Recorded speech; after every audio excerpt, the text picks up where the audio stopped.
Welcome to Sweet Life Beat Life. We hope this video helps. In this video, I will explain how to win over Giovanni. Start by becoming a keen observer of his character. Pay close attention to his hobbies, the subjects that genuinely captivate him, and his core values. Understanding what drives Giovanni is the first crucial step. Listen actively when he speaks, noting his preferences and the topics that truly spark his enthusiasm. This initial insight provides a strong foundation for building a connection. Next, express your genuine appreciation for Giovanni. Offer sincere compliments that highlight his strengths or unique attributes, rather than generic praise. Remembering small details he's shared previously shows you truly listen and care.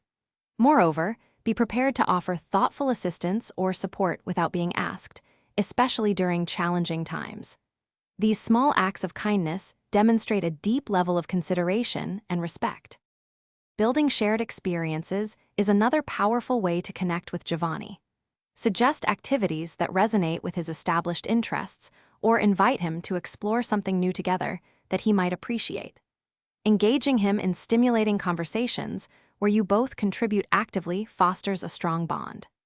Show a willingness to step outside your comfort zone to participate in things he genuinely enjoys, creating memorable moments and deepening your connection. Finally, cultivate trust and reliability in your relationship with Giovanni. Always be consistent and dependable in your words and actions, proving that you are someone he can count on. It is equally important to respect his personal boundaries and give him space when he needs it. Honest and open communication, free from ambiguity, will build a strong foundation of security and mutual respect, which are essential for winning him over. Thanks for watching. Consider subscribing if we helped you.